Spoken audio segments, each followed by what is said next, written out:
our show, In Conversation. Today we have with us Ms. Sanjam Sahi Gupta, the director of Sitara Shipping.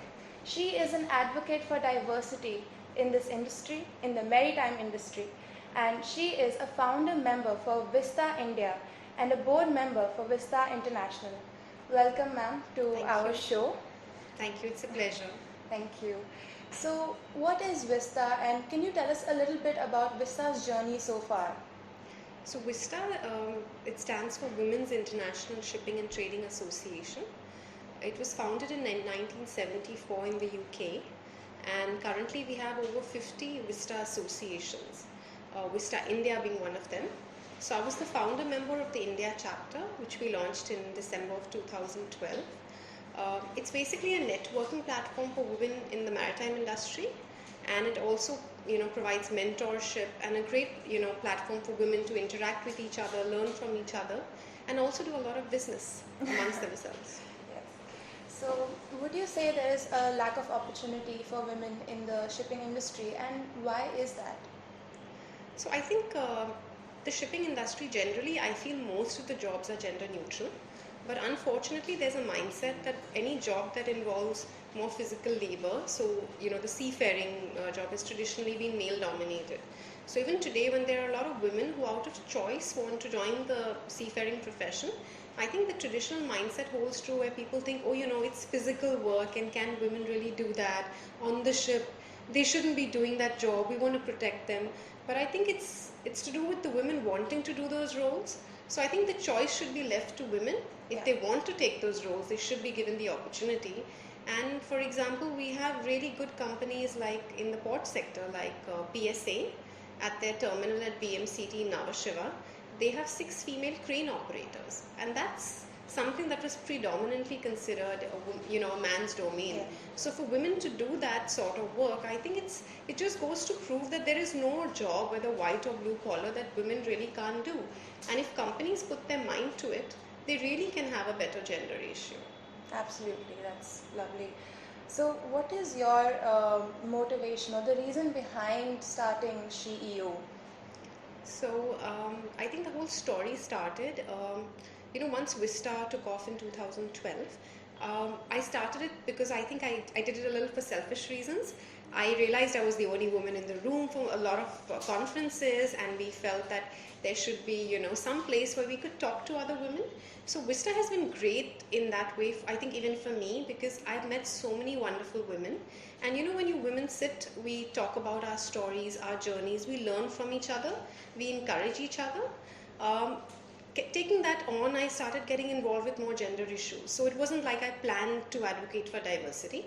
It's just that when I was wearing the hat of WISTA India president, a lot of people would come to me asking for solutions. And then I realized that there was a lot of work to be done in the industry, and unfortunately nobody was doing anything. And then one day I was telling my father, I said, there are so many women who are even gentlemen in positions who can make that change. They have the resources. They're sitting in positions which can really make the change. And my father said to me, he said, the buck stops here. If you keep waiting for someone else to make the change, it's never going to happen. If you don't like something, you have to be the change, and you must go, don't just sit back. So he's really a man of action himself. And then I said, okay, I took it on as a challenge, and I said, yes, I must do something, because I feel so strongly and passionately that women should be there across the industry. Women want to get that opportunity. They're not getting that opportunity to work. So that's where it started. Then in 2018, the DG Shipping, Dr. Malini Shankar, she nominated me for the Sandvik Gender Award. And that, I think, was a turning point to starting of Maritime ShEO. And we did India's first survey to get data for women in maritime. And that's where we realized that just 5% of women in leadership positions, which I thought was a great number actually. I thought it would be much lower. So we also interviewed around 781 women on shore and 125 women seafarers. So it was their voices that that reflected what was needed, what was lacking for women. A few things were lack of training opportunities, lack of daycare, lack of flexible opportunities. So Maritime ShEO started to kind of address these problems. So we know what the problem is. How do we offer a solution to the industry?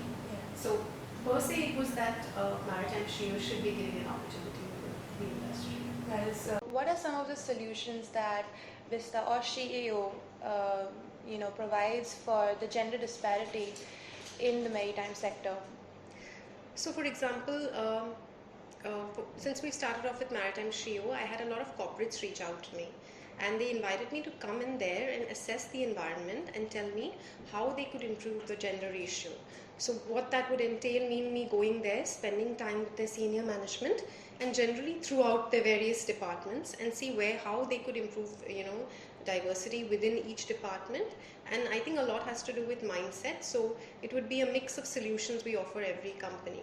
So help them appoint a diversity coordinator, do gender sensitization programs, do leadership programs for the women. So I think each company will have its own requirements, so we would tailor make it for each company. So on a more personal note, how has it been your journey, as a young woman in this industry? What are some of the obstacles that you have faced, and how have you overcome them? I started off in my family business. I'm second generation, and a lot of people say that, oh, you're in the family business, so it would have been very easy for you. But I think on the contrary, I think I also had to work my way up. So we're two daughters, my sister and myself. When we joined the family business, a lot of the male managers within the company, they found it difficult to digest that these two daughters are now coming and working. Had we been, sons, I think it would have been easy for them to digest. We really had to prove ourselves. We started from the bottom. My father firmly believed that we really needed to, make our way, prove ourselves. So we used to actually start by doing a lot of menial work at the administrative work. And sometimes, we would not get cooperation from the staff itself. So it wasn't so easy as it's made out to be. But I think we really worked hard. Sometimes I think we need to work harder because you need to prove yourself as a woman. That's within the organization.